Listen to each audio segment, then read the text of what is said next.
Olá, pessoal! O tema da aula de hoje é leis de Newton, as quais, por sinal, estão enunciadas aqui no quadro. Este enunciado eu retirei do livro do Halliday, tá bom? Este livro aqui. Só que esse texto exatamente é o que está na 8ª edição. Uma palavrinha ou outra pode mudar, mas a maioria dos livros traz enunciados muito parecidos com este. Mas antes de eu começar a falar dos enunciados das leis de Newton e dos seus significados, eu gostaria de rodar um videozinho e pedir a sua opinião. Roda o videozinho.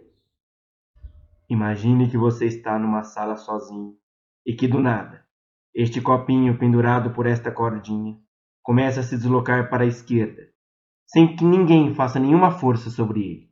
O que você diria desta cena? Se você respondeu qualquer coisa diferente de este referencial é não inercial, você é uma pessoa normal e deve estar se perguntando o que isso tem a ver com a aula de hoje, o que isso tem a ver com as leis de Newton. E fica tranquilo, porque eu vou responder esta pergunta ao longo da nossa aula. Então, fica comigo que a gente vai descobrir o que uma coisa tem a ver com a outra. Beleza? Então, vamos lá.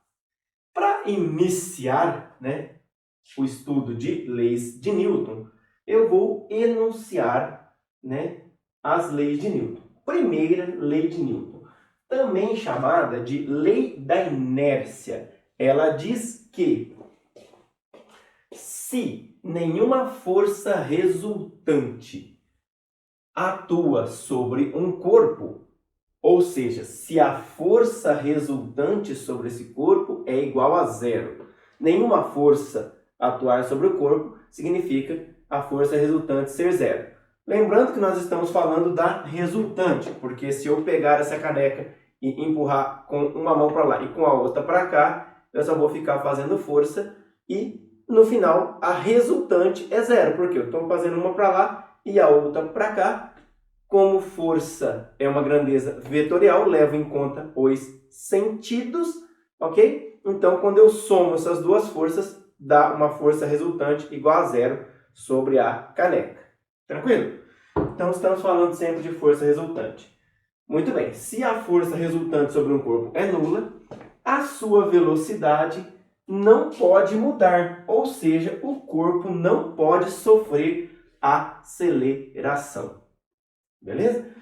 Se não existe nenhuma força resultante sobre o corpo, a aceleração dele deve ser nula, ou seja, a velocidade deve ser constante. Também chamada de lei da inércia. Essa lei da inércia, ela parece um pouquinho complicada no primeiro momento, que você fala assim, se não tiver força nenhuma sobre o corpo, ele fica parado. Ah, mas e se ele já estiver se movendo?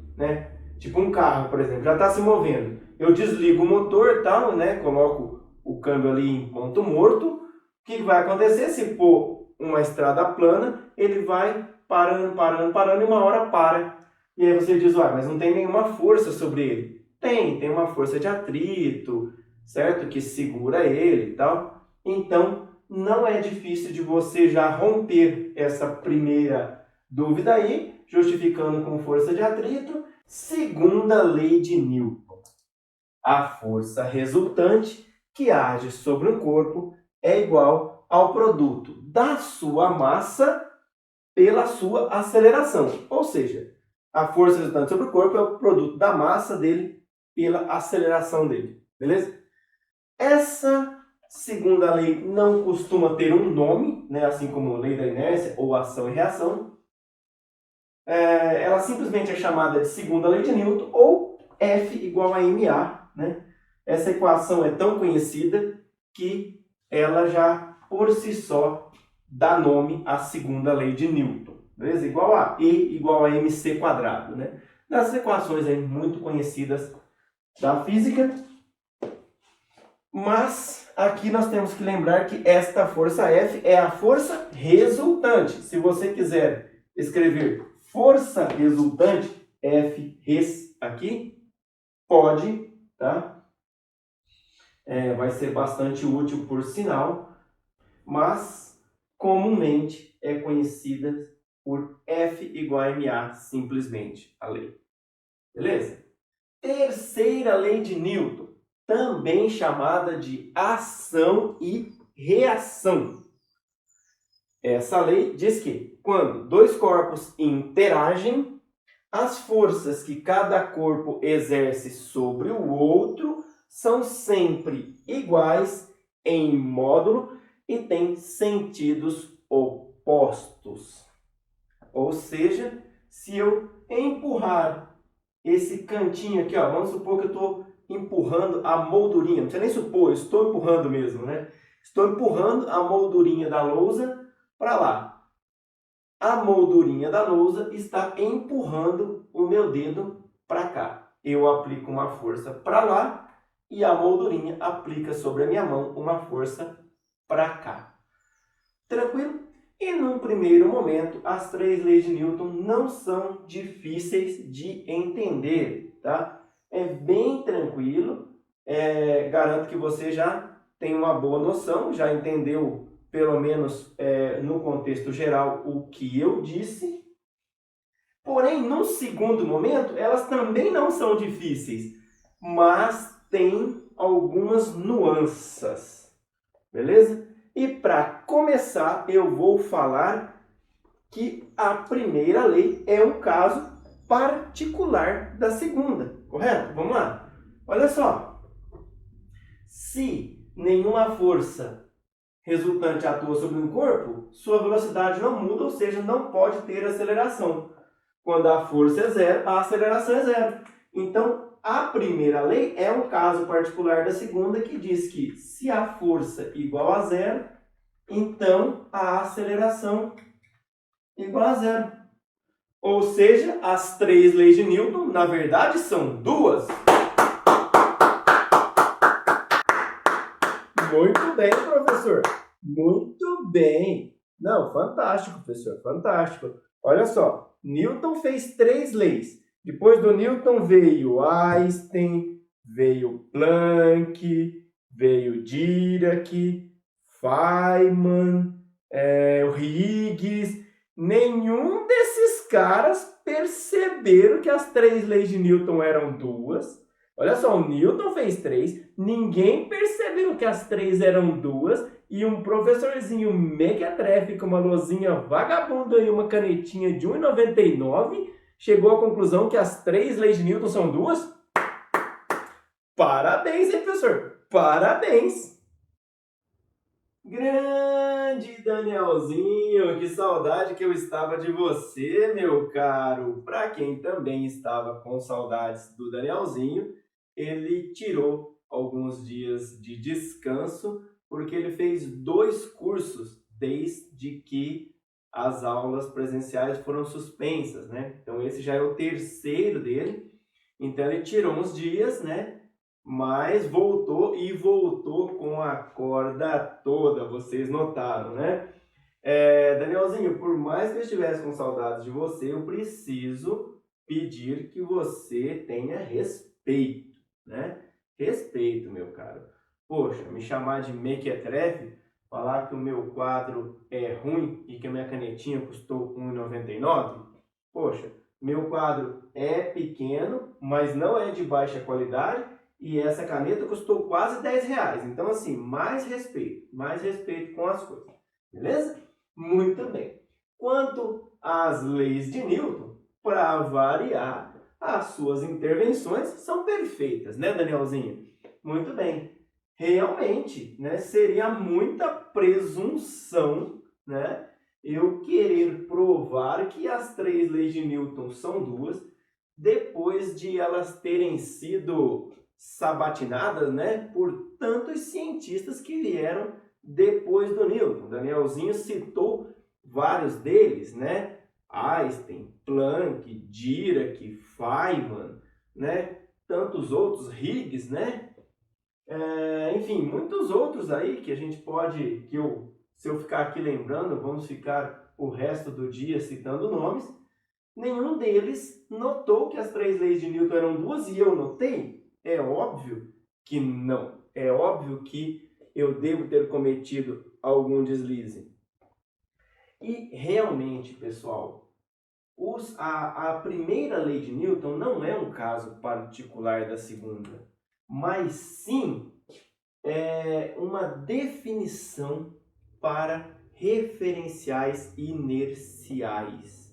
Ou seja, onde vale a primeira lei de Newton, valem também as demais, vale toda a mecânica newtoniana. E a este lugar onde vale as leis de Newton, nós damos o nome de referencial inercial. Ok? A primeira coisa que eu vou fazer para iniciar nossos estudos e para tentar te convencer disso que eu estou falando é definir a Terra, o planeta Terra, como um referencial inercial. Legal? É até uma discussão boa, né? A gente pensar se a Terra é mesmo ou não um referencial inercial, mas vamos deixar isso para outro momento. Definida a Terra como referencial inercial, né? E vamos pensar se é razoável, a Terra, eu estou aqui, né, sobre ela, não tem nenhuma força sobre mim, beleza? Não resultante. Tem, né? Tem meu peso para baixo, tem a força que a Terra aplica sobre mim para cima, enfim. Então, tem forças, mas resultante nula, né? Como não tem nenhuma resultante sobre mim, eu estou parado. Tranquilo? Muito bem. Se eu estivesse numa pista de patinação de gelo, né, e tivesse ali, dou um embalo e fico paradinho. O que acontece? Eu vou deslizando, deslizando, deslizando, deslizando, deslizando, e muito provavelmente eu só vou parar a hora que acabar a pista e eu me esborrachar no chão, não é isso? Ou na grade de proteção do fim da pista de patinação. Por quê? Porque lá não tem atrito e eu estou com a velocidade constante, permaneço com essa velocidade constante. Tranquilo? Tem um atrito, né, entre o sapatinho ali e o gelo, mas ele é bem pequenininho, de modo que a velocidade é praticamente constante. Tranquilo? Se eu jogar, né, a minha caneca aqui, eu jogo ela vai cair no chão, provavelmente vai se espedaçar, mas vamos supor que ela não se espedace, ela vai arrastar até um pedaço e parar. Mas por quê? Porque aí tem atrito. Tranquilo? A hora que ela para, realmente aí ela não tem mais força nenhuma sobre ela. Tranquilo? No momento que ela está parando, ela está mudando a velocidade, ela estava com a velocidade, está diminuindo essa velocidade porque sobre ela tem uma força que é o atrito. Tranquilo? Então, aqui sobre a superfície da Terra, na ausência de força resultante sobre um corpo, a sua velocidade não muda. Tranquilo? Então a Terra será tomada como um referencial inercial. E o que seria um referencial não inercial? Um referencial não inercial é qualquer referencial que esteja acelerado com relação a um referencial inercial. Então, sobre a Terra, qualquer corpo que esteja acelerado não pode ser utilizado como referencial. Beleza? Um exemplo disso, a gente está num ônibus, tranquilo? Está lá no ônibus. Se o motorista faz uma curva, né? Suponho que ele faz uma curva aqui para a esquerda, né? Para você que está assistindo, seria para a sua direita. Ele faz uma curva para cá. O que acontece? A tendência é que a gente caia para cá, não é isso? Ou a gente está segurando no ônibus, ou a gente está sentado, mas se a gente estiver em pé, e a curva for bem violenta, a tendência é que a gente caia. Tranquilo? Para quem está assistindo lá do lado de fora, né, pode perceber que o chão do veículo foi para lá e eu fui para cá. Se a gente for fazer a dinâmica das forças, fica tudo bonitinho, funciona. Mas para quem está sentado dentro do ônibus, pode imaginar o seguinte, de repente o cara está ali parado e caiu para o lado. Obviamente que não é isso que a gente vê, né? Não é isso que a gente sente, porque a gente está dentro do ônibus e sabe que quando faz uma curva, a tendência é a pessoa cair para lá, né? E a gente está vendo o movimento do ônibus, então a nossa percepção, às vezes, nos leva a não entender muito bem isso que eu tentei explicar. Por isso que eu fiz aquele videozinho que eu passei no começo da aula, né? Naquele videozinho tá ali o nosso copinho, né? E do nada, tá? Não tinha uma ventania aqui do lado, o copinho faz assim. Não é isso? Não foi isso que a gente viu? O copinho se desloca, ele tava, né? Era um pêndulozinho, ele tava preso aqui por uma cordinha e de repente do nada ele fez assim, sem que nenhuma força fosse aplicada sobre ele. Tranquilo? Então, aquele referencial no qual estava o copinho não era um referencial inercial. Imagina, ali a gente não sabe onde estava aquele copinho. Beleza? Eu vou responder isso lhe explicando como eu fiz aquele experimento. Vamos lá? Antes de eu explicar para vocês como eu fiz esse experimento, eu vou tomar o café que eu fui obrigado a fazer antes que ele esfrie.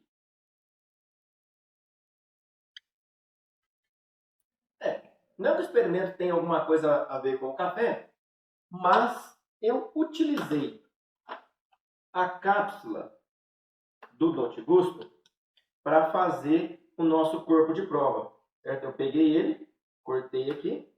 Deixa eu dar um zoom para vocês verem melhor.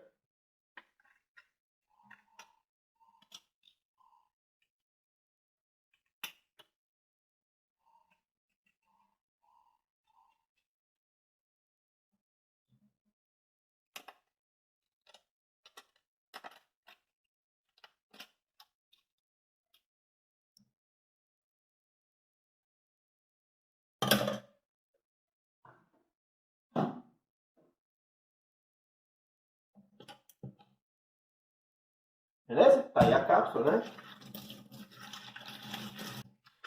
Pronto.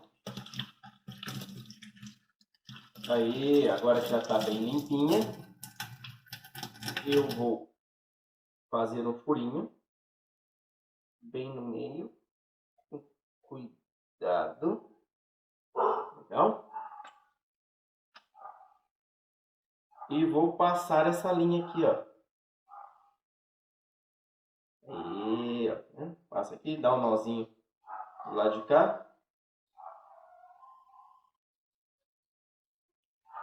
Beleza? Só cortar agora o excesso ali. Pronto. Está feito o nosso pêndulozinho. Bacana? Beleza, vamos lá para a caixa agora para ver como é que a gente montou isso? Beleza, pessoal? Eu peguei aquela nossa cápsula de café amarrada numa cordinha e coloquei dentro dessa caixa. Deixa eu abrir a caixa para vocês verem como é que ficou. Tá vendo? Aí, ó. Eu coloquei aqui um pedaço de madeira, né? Dentro aqui da caixa. Não sei se dá para ver aí. Eu vou tentar virar para vocês verem melhor. Tá vendo? Olha. Coloquei aí um pedaço de madeira, né? Na caixa. A caixa tá aqui, ó. A caixa tá aberta. Tranquilo? Nesse pedaço de madeira eu prendi a nossa cápsula e aqui eu coloquei um papel branco com risco vermelho para a gente ver quando a cápsula saísse da... Ah, dá para virar, né? Quando saísse da vertical. Beleza? Muito bem. Aí eu vou fechar a caixa aqui, ó. Tá vendo? E aqui eu coloquei o meu celular. Tá vendo? Filmando o que estava acontecendo. Então, o que o celular estava filmando é exatamente essa folha branca aqui, ó. Tá vendo? Se você olhar, o celular está aqui. Eu fiz um buraco na caixa e coloquei o celular. Tranquilo? Então, o que o celular ia registrar é exatamente o que estava acontecendo aqui, ó. Notem que quando eu balanço a caixa para lá e para cá, a minha cápsula balança também, correto? Muito bem. Então, o que significa? Ó, quando eu faço uma aceleração para lá, beleza? O que acontece é que, se tem uma aceleração, ó, essa caixa está se movendo com relação ao chão, beleza? Se ela está alterando a sua posição, tem uma velocidade. E a alteração dessa velocidade é a aceleração. Tranquilo? A gente viu nas aulas passadas. Então, se tem uma aceleração da caixa com relação ao chão, tem uma força sobre a caixa, correto? Então, se existe uma força para lá, aparece na cápsula uma força para cá, que faz ela se deslocar com relação à vertical. Tranquilo? Então, com relação ao chão, tudo está certinho. Tranquilo? Porque eu coloquei o referencial no chão e a caixa se deslocou com relação ao chão. Esse deslocamento gera velocidade. Variação de velocidade é aceleração. Se tem aceleração, tem força. Tranquilo? Fechou? Morreu. Agora, vamos pensar outra coisa. Neste caso aqui, ó. Se a gente colocar o referencial na caixa, teve variação de posição da caixa com relação à caixa? Não, né? A caixa está parado com relação à caixa. Tranquilo? Esse pedaço de madeira está parado com relação à caixa. Então, se não tem nenhuma força, nenhuma variação de posição desse pedaço de madeira, não tem velocidade nele. Se não tem velocidade, não tem nem velocidade, quanto mais variação de velocidade para gerar aceleração. Se não tem aceleração sobre esse pedaço de madeira, não tem força sobre ele. Se não tem força sobre esse pedaço de madeira, como é que aparece essa força aqui? A força que apareceu sobre a cápsula apareceu do nada. Tranquilo? Apareceu uma força ali do nada, do além. Simplesmente nós estávamos parados, certo? E, de repente, isso aqui começou a se mover. Na verdade, nós não estávamos parados. A caixa estava se movendo. Tranquilo? Mas não estava se movendo com relação a ela mesma. Então, no referencial dela, o que a gente vai enxergar é o que esse celular vai captar. Okay? Então, o que eu fiz? Bom, primeiro eu tentei arrastar a caixa, né? Colocar a caixa no chão. Amarrei aqui uma cordinha, tentei arrastar a caixa para lá, arrastar a caixa para cá.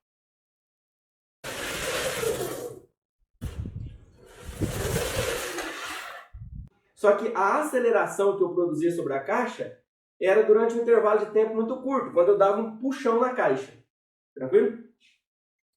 Então, o que eu fiz foi colocar esse experimento, fechei aqui, né? Ok? Coloquei essa caixa dentro do meu automóvel,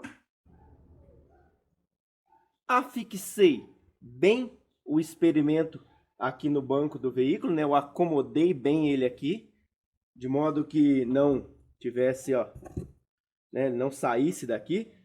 Prendi aqui atrás no banco, ali na frente eu coloquei no porta-luva, prendi bem preso ali.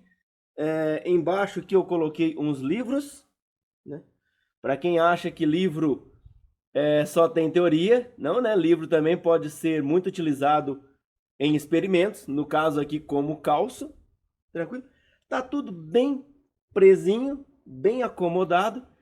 Eu posso agora ir para a rodovia, fazer meu experimento, tranquilo? Eu ligo o celular, faço o meu experimento tranquilamente. Quando eu termino, né, eu desligo o celular e venho para casa. Durante o momento que eu estou acelerando na rodovia ou freando, eu não presto atenção no experimento, presto atenção apenas na rodovia, senão eu corro risco de causar algum acidente. Beleza? Depois, a gente analisa o vídeo em casa com calma. Tranquilo, pessoal? E saí andando pela rua. Particularmente, eu fui num trecho de rodovia, um trecho bem reto, né? E acelerei de 0 até 100 por hora, ok? E o resultado é o que eu vou narrar nesse videozinho para você. Veículo parado, vamos começar a acelerar. Ó. Acelerando, trocou de marcha. Trocou de marcha, dá uma balançadinha, né? Vai acelerando de novo, trocou de marcha outra vez. Continua acelerando até atingir os 100 km por hora. Estamos chegando nos 100 km por hora, que é o máximo de velocidade que a gente vai atingir, porque é o limite da pista. Né? Vamos permanecer a 100 km por hora enquanto tiver a reta. Agora estamos chegando perto do final da reta, vamos frear o veículo. Quando a gente frear, o copinho vai para o outro lado. Tá vendo? Enquanto estiver freando, ele vai para o outro lado. A hora que parar o veículo, pronto, o copinho para de se mover e até dá uma balançada porque encostamos o veículo. Esta narração que eu vou fazer agora leva em conta o referencial da terra. Vamos lá. O veículo está parado, então o copinho está na vertical. A cordinha que segura o copinho está na vertical. Quando eu acelero para a esquerda, o veículo está andando aí para a esquerda. O que acontece com o copinho? Se desloca para a direita. Aparece no copinho uma força para a direita. Enquanto eu estou acelerando para a esquerda, o copinho está deslocado para a direita. Note que quando eu piso na embreagem para trocar de marcha, o copinho dá uma balançada. Né? O que significa isso? Que neste momento não tem força do motor sobre o veículo. Tá? O veículo não está acelerando naquele intervalo de tempo que eu estou pisando na embreagem. Eu continuo acelerando e o copinho continua deslocado para a direita. Quando eu chego a 100 km por hora, o copinho volta para a posição central. Né? Ele não volta de uma vez, né? Mas ele vai voltando para a posição central. Né? Por quê? Porque a minha aceleração vai diminuindo. Quando eu chego em 100 km por hora exatamente e permaneço a 100 km por hora durante a reta toda, o copinho fica na vertical. E quando eu começo a frear, o copinho se desloca para a esquerda. Porque quando eu freio, eu estou fazendo uma aceleração para a direita.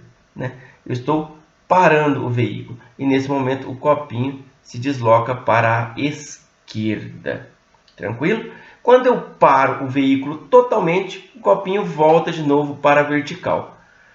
Ao parar o veículo, né, eu dei uma balançada ali, porque eu saí da rodovia e encostei o veículo no acostamento para poder desligar o celular e voltar para casa. Então ali deu uma balançada, dá uma tremura tal. Mas isso é a narração segundo o referencial da Terra. Vamos agora fazer a narração segundo o referencial da Caixa. No referencial da Caixa não teve aceleração. Então é como se existisse uma força mágica que puxa ora o copinho para a direita, de repente parou de puxar, puxou de novo, aí para de puxar, o copinho volta para o centro, de repente aparece uma força que puxa esse copinho para a esquerda, e aí o copinho fica sendo puxado para a esquerda durante um tempo, depois ele volta para a posição vertical. E a gente não entende nada do que está acontecendo, porque no referencial da Caixa a gente não consegue entender que estava tendo uma aceleração, que foi o que eu contei no vídeo anterior. Beleza? E eu espero que agora aquele videozinho do início da aula tenha feito mais sentido para você. E mais importante do que isso, eu espero que você tenha entendido que a primeira lei de Newton não é um caso particular da segunda. A primeira lei de Newton pode ser utilizada para identificar o que é um referencial inercial, ou melhor dizendo, se um referencial é inercial. Um referencial inercial é aquele que obedece à primeira lei de Newton. É aquele no qual a primeira lei de Newton é válida. Bacana? E não só a primeira, como a segunda, como a terceira, como toda a mecânica newtoniana. Bacana? Muito bem, pessoal. A primeira lei de Newton a gente já falou. Vamos agora falar um pouquinho da segunda lei de Newton. Okay? A segunda lei de Newton também pode ser escrito com uma outra formulação que eu vou colocar aqui.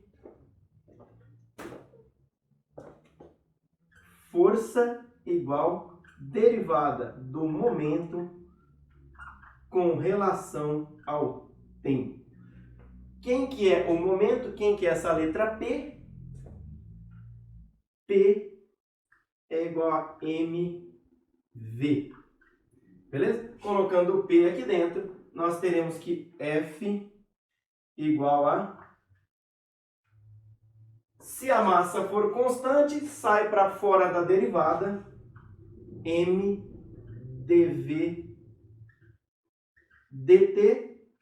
dv dt é aceleração. Notem que eu falei se a massa for constante. Se a massa não for constante, a discussão é mais profunda e inclusive fica uma discussão aí se vale, se não vale a lei de Newton para um sistema de massa variável, se eu posso considerar alguns sistemas de massa variável como o sistema de muitas partículas, enfim. Tá? Não vou entrar nisso agora, você está aprendendo leis de Newton agora, né? Então, se você está aprendendo agora, eu acho que é muita informação para você, mas saiba que a segunda lei de Newton pode ser dada também nesta formulação, ok? Que com certeza vale com a massa constante. Beleza? Para a massa constante eu tenho certeza que vale, e essa formulação é simplesmente idêntica a esta. Beleza? Muito bem, acabamos de mostrar aqui, né? De uma a gente chega na outra, dv/dt é aceleração. Tranquilo? Também é importante notar que nós temos que tomar todas as forças que estão sobre um corpo. Beleza? Por exemplo, eu, neste momento, estou sendo atraído pela Terra. Correto? Existe uma força que me puxa para baixo, a qual eu dou o nome de força peso. Muito bem. É a única força que está atuando sobre mim? Se fosse a única, eu deveria estar sendo acelerado para baixo. Não é. A Terra também está me empurrando para cima. Correto? Tranquilo? Então veja bem, existe uma força que está me puxando para a Terra e existe uma força que está sendo aplicada sobre mim para me manter aqui paradinho. Se não tivesse o solo, aí sim, poderia ser que a única força atuando sobre mim fosse a gravidade. Se eu cair do telhado, palavra bonita, né? Se eu cair do telhado, né, o momento em que eu estou caindo do telhado até o chão, eu posso considerar que a única força que está atuando sobre mim é a força da gravidade. E eu estou sendo acelerado. Não é uma experiência que eu possa fazer para lhe mostrar, porque eu só poderia fazer ela uma vez e não seria muito interessante para nós, principalmente para a minha integridade física. Bacana? Muito bem. Então, temos que levar em conta todas as forças que estão atuando sobre um corpo. Toma cuidado com isso. É muito comum, ao fazermos o exercício, né, esquecermos alguma das forças e dar errado. Sei lá, tem 10 forças atuando sobre um corpo. Se a gente fizer a segunda lei para 9, esquecermos uma, já estaremos errando. Tranquilo? Note ainda que a segunda lei de Newton leva em conta a força resultante aplicada sobre um corpo de massa m. Tome cuidado, porque se nós tivermos muitos corpos em um sistema, talvez nós não possamos considerar este sistema como um único corpo com a massa total somada dos vários corpos que compõem o sistema. Tranquilo? Mas isso a gente vai falar mais para frente. Quando a gente for fazer exercício, vai ficar bem claro essa afirmação. Mas já tenha isso em mente para ir interiorizando que na hora de fazer exercício a gente vai precisar prestar atenção nisso. Ainda na segunda lei, você pode, não existe aqui no enunciado, mas você pode colocar na sua mente, né? Em um referencial inercial, a força resultante, tranquilo? Assim como a terceira lei de Newton, também você pode enunciar ela assim: em um referencial inercial, quando dois corpos interagem, tranquilo? Ambas só valem em referenciais inerciais. Sobre a terceira lei, tem uma outra coisa que eu quero chamar a atenção. Pares ação e reação não podem ser aplicados no mesmo corpo. Isso é um erro muito comum que às vezes a gente faz ao resolver exercícios. Então, se o corpo 1, caneta, aplica uma força no corpo 2, mão, a mão, que é o corpo 2, reage e aplica sobre o corpo 1, que é a caneta, uma força igual em módulo, porém de sentido oposto. Beleza? Então, os pares ação e reação é a força que um corpo aplica no outro e a força que o outro aplica no um. Toma cuidado, porque às vezes a gente tenta fazer para ação e reação de forças aplicadas em um mesmo corpo. E aí dá errado. Beleza? Pode ser que duas forças sobre um corpo se anulem, mas se elas estão aplicadas sobre o mesmo corpo, elas não formam um par ação e reação. Já falamos de força, já utilizamos força nas leis de Newton, mas até agora não definimos o que é força. Tudo o que fizemos até o momento foi com o conceito intuitivo que temos do que é força. E é um bom conceito, tá? Força é algo que nós utilizamos para empurrar alguma coisa, para puxar alguma coisa, para rasgar, né? Se eu quiser rasgar o meu livro, eu faço com esta mão uma força para lá, com esta mão uma força para cá, rasgo o livro. Beleza, um conceito bacana, funciona, tá? E é mais ou menos isso mesmo, tá? Esse conceito intuitivo que nós temos do que é força é bem razoável e vai resolver o nosso problema quase sempre, tranquilo? Então, nós vamos continuar com ele, só chamando a atenção para alguns detalhes que vão nos ser úteis no modelo da física, beleza? Então vamos lá. Força de interação. Notem que é a primeira vez que eu estou dando esse adjetivo à palavra força. E por que eu estou fazendo isso? Porque nem todas as forças são de interação. Só a maioria delas.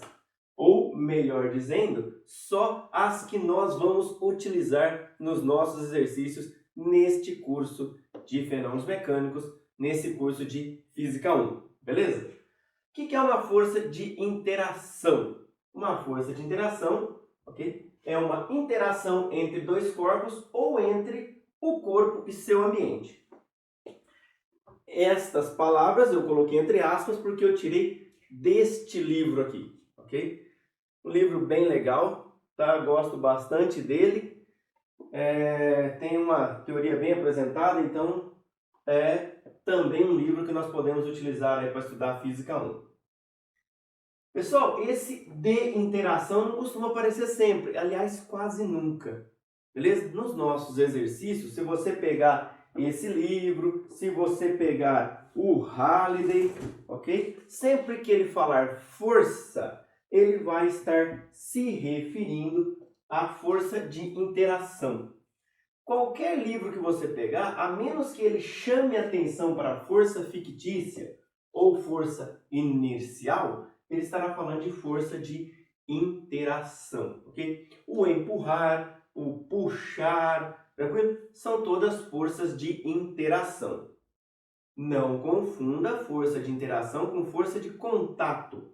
Força de contato é um tipo de força de interação. Deixa eu dar um exemplo que acho que vai ficar mais claro. Um ímã. Se eu pegar um ímã atrai um metal, não atrai? Pega um ímã de geladeira, né?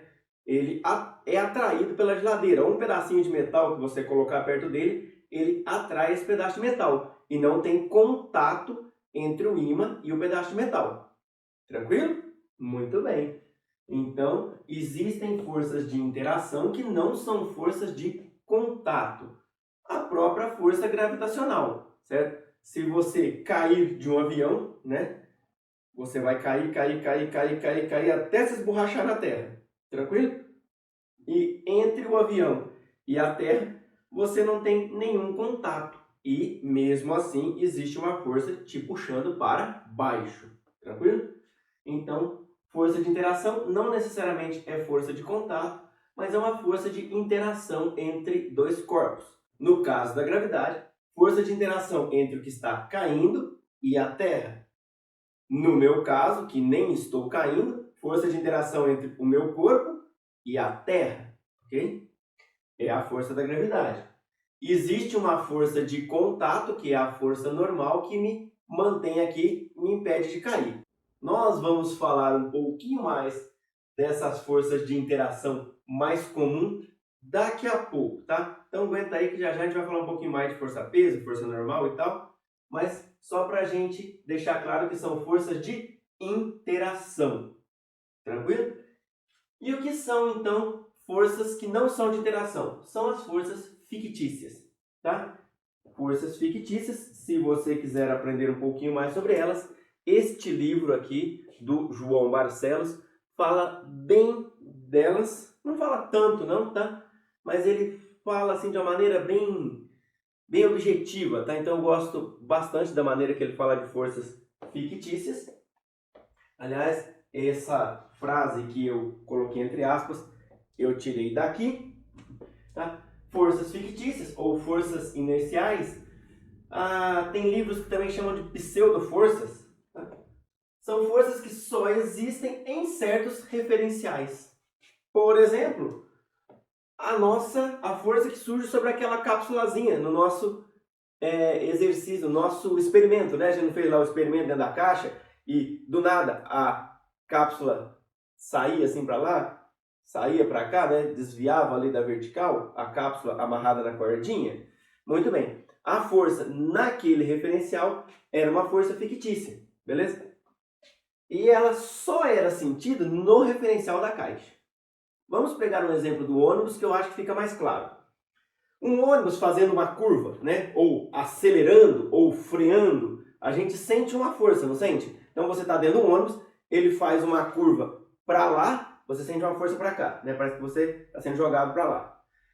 Ele acelera, você gruda no banco, não é isso? Ele freia, parece que você vai para frente. Se ele frear muito forte, você até bate o nariz no banco da frente, não é isso? Muito bem. São forças que a gente só sente no referencial do ônibus, tá bom? Quem está lá fora não sente. Enquanto que a força gravitacional, a força peso, eu sinto que estou dentro do ônibus e o cara que está lá fora do ônibus também sente. Então, esta força, a gravitacional, que existe independente do referencial, é uma força de interação. Tranquilo? Esta força que eu só sinto no referencial do ônibus, porque eu estou dentro do ônibus, é uma força fictícia. Tranquilo? Fictícia no referencial do ônibus. Se eu estudar o movimento do ônibus com relação à Terra, aí essa força não é mais fictícia, é uma força de interação. Ou seja, a força de interação entre eu e o ônibus, quando o ônibus acelera, né? Acelera, freia, ou seja, surgem forças, né? Acelerar e frear já deixa claro que tem força, né? Pela segunda lei de Newton. Tranquilo? Então, essa é a diferença entre forças de interação e forças inerciais ou fictícias.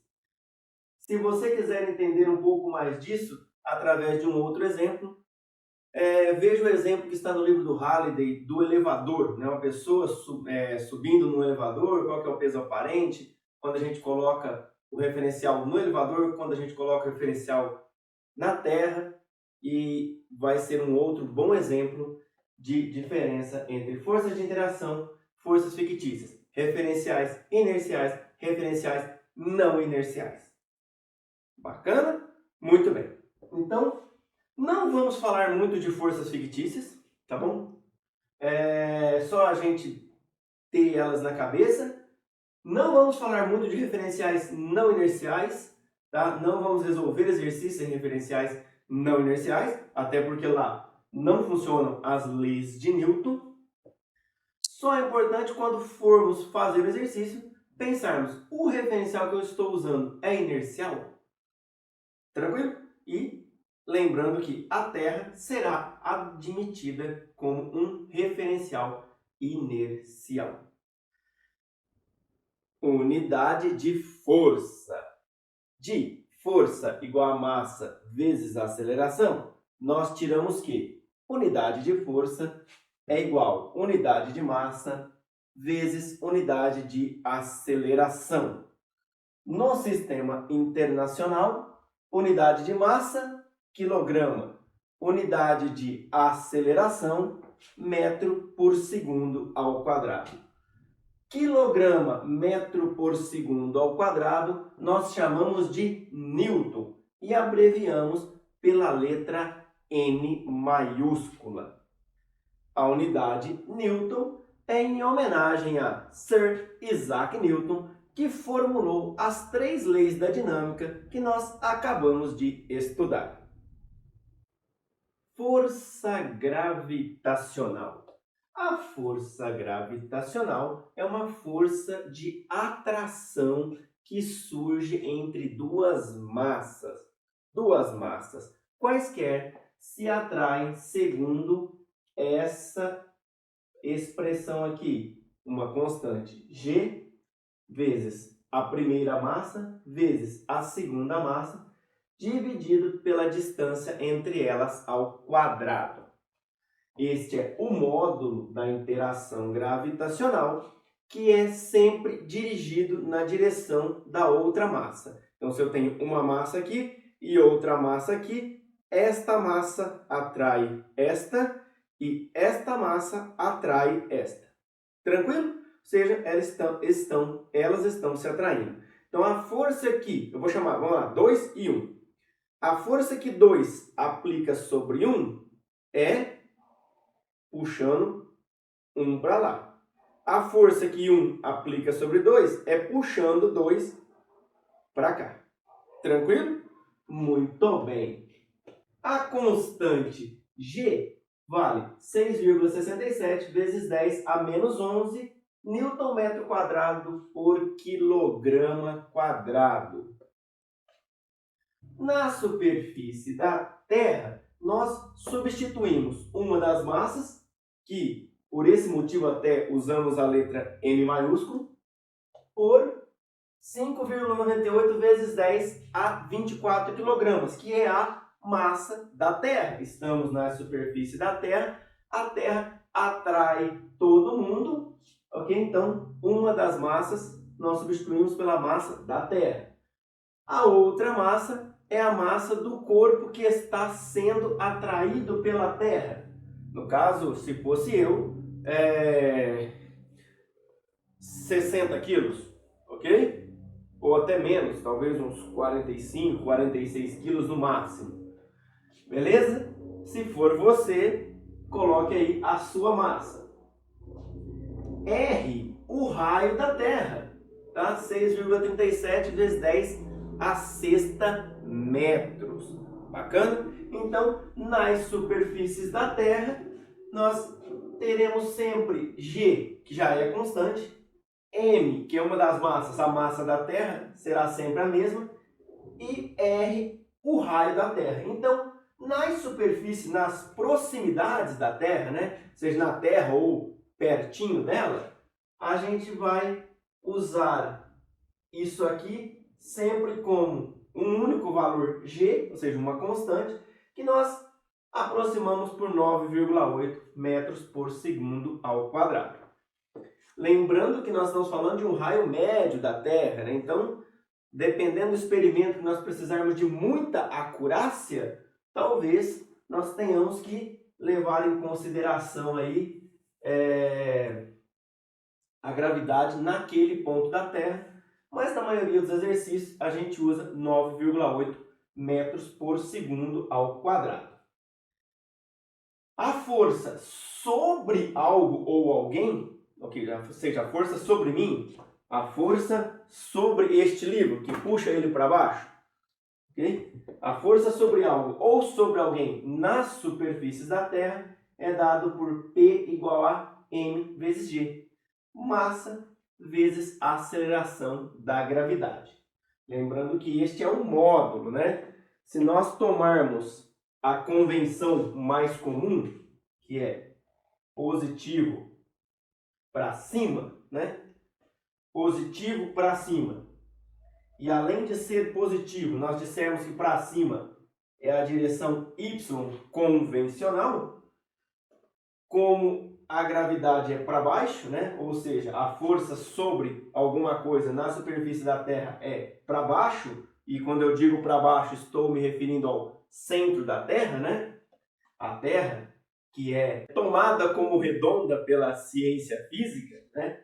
Então, neste caso, nós colocamos aqui um menos e um J chapéu, beleza? E aí, então, nós temos o vetor. Vetor peso é menos mg J chapéu nesta convenção. Tranquilo? Muito bem. Força normal. Força normal é a reação de uma superfície a uma força de compressão. Pessoal, não é comum os livros chamarem a força normal de força de reação, tá? E os livros, eu noto isso, é muito raro aparecer força de reação. Por quê? Porque corre-se o risco de achar que a normal é uma reação do peso, tá? E não é reação do peso. No caso, aqui ó, estou parado sobre a Terra.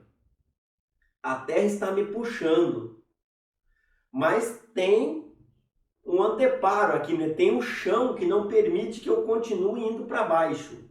Então, como o chão está aqui, eu, com o meu peso, empurro o chão. E o chão reage e me empurra para cima. Olha só, eu empurro o chão. Força que eu aplico sobre o chão. O chão reage e me empurra para cima. Tranquilo? Muito bem. O peso é a Terra que aplica sobre mim um peso e eu que puxo a Terra para cima com a mesma força. Então, a reação do peso é a força que eu aplico sobre a Terra. A reação de eu empurrar a Terra é a normal da Terra me mantendo parado aqui.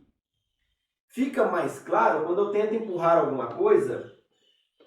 Aqui, olha, eu estou empurrando essa moldurinha para lá. A moldurinha reage com uma força normal, okay? E me empurra para cá.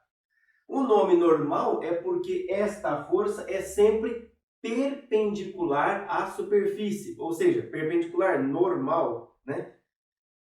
Note que neste exemplo aqui, o meu peso puxa a mão para onde? Para baixo, né? O peso puxa a mão para baixo. Então, a reação normal dessa moldurinha não tem nada a ver com o peso, beleza? O peso é para cá, ó, para baixo, né, na direção da caneta. O peso está para baixo. Eu empurro a moldurinha para lá, a moldurinha reage e empurra a minha mão para cá. Então, a normal é uma reação da superfície a uma força de compressão que é aplicada sobre ela. Tranquilo? Peso e normal não formam um par ação e reação. Até porque o peso é a força que a Terra aplica sobre mim. Então, a força peso está sendo aplicada sobre mim. Muito bem. A normal é a força que a Terra aplica sobre mim para me manter aqui parado. Opa! As duas estão sendo aplicadas sobre mim, certo? Bom, então já não passou no teste que eu falei agora há pouco que ação e reação são aplicadas em corpos diferentes. A ação é a força que o corpo 1 aplica no corpo 2. A reação é a força que o corpo 2 aplica no corpo 1. Tranquilo? Então, peso e normal não são para ação e reação. No caso aqui, na horizontal, elas têm o mesmo módulo, sentidos opostos. Beleza. Mas são aplicados no mesmo corpo, já não podem ser um par ação e reação. Beleza? Porque senão, se ação e reação pudessem ser aplicados sobre o mesmo corpo, nada se movia, né? Concorda? Olha, eu tenho aqui uma força de ação para cá e sobre mim mesmo eu tenho uma força de reação para cá, eu vou ficar sempre parado. Então, não faria nem sentido. Tranquilo? Muito bem. Tração. Tração é uma força que aparece sobre fios.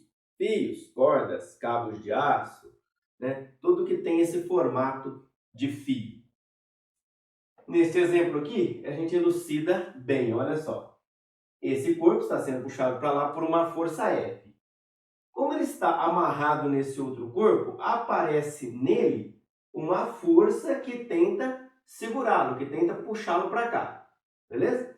Que nós chamamos de tração. Como essa força é administrada por um fio, nós chamamos ela de tração. A tração gera uma reação que nós desenhamos no mesmo fio. Mas preste atenção, a tração, que é a ação, e a sua reação não estão no mesmo corpo. A gente desenha aqui didaticamente sobre o mesmo fio, porém ela aparece no outro corpo, beleza? Ó, a tração T é sobre este corpo, a reação dela, que é o menos T, é sobre este outro corpo aqui. Tranquilo? Muito bem. Então, o par ação e reação, embora a gente desenhe no mesmo fio, a gente desenhe ambas em cima do fio, elas estão aplicadas, uma num corpo, outra no outro corpo. Por isso, são um par ação e reação. Beleza? Muito bem. Força de atrito. Força de atrito é a força que impede que uma coisa deslize sobre outra, né? Ou seja, quando eu faço isso com a mão, a força que tenta impedir a mão de escorregar uma sobre a outra é a força de atrito, beleza? Se nós estivermos brincando de cabo de guerra, o que me mantém aqui, que não deixa meu pé deslizar, né, e o outro me puxar para lá com facilidade, é a força de atrito, beleza? A força de atrito tem sentido oposto ao movimento ou à tentativa de movimento. Então, no caso, estamos brincando de cabo de guerra.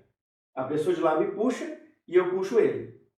Tem uma tentativa de eu ir para lá, beleza? Se o atrito for suficiente para me manter parado aqui onde eu estou, ele está contra a tentativa de movimento. Não tem movimento, mas tem uma tentativa, então tem um atrito que surge. A tentativa é me puxar para lá, então surge uma força de atrito para cá, beleza? A força de atrito tem módulo igual ou menor o coeficiente de atrito vezes a normal, beleza? Por que menor ou igual? Porque em alguns casos a força de atrito não pode assumir esse valor. Imagine aqui, olha, eu estou segurando aqui bem levinho. Se eu tirar um pouquinho, o meu apagador cai. Tranquilo? Tem a força peso para baixo, que está tentando mover o apagador. Força de atrito para cima. Tranquilo? Se a força de atrito for igual ao coeficiente de atrito vezes a normal, quando eu aumento a normal, ou seja, eu empurro para lá, é como se do nada o apagador subisse. E não é isso que acontece. Quando eu empurro para lá, a força de atrito fica igual à força peso. Correto? Estou empurrando aqui, a força de atrito fica igual a peso e o apagador fica parado. Então, neste caso, a força de atrito não pode ser maior que a força peso. Tranquilo? Ah, Daniel, então o corpo não pode ser acelerado por força de atrito? Motrizmente, não. Motrizmente, acho que é uma palavra que não existe, né?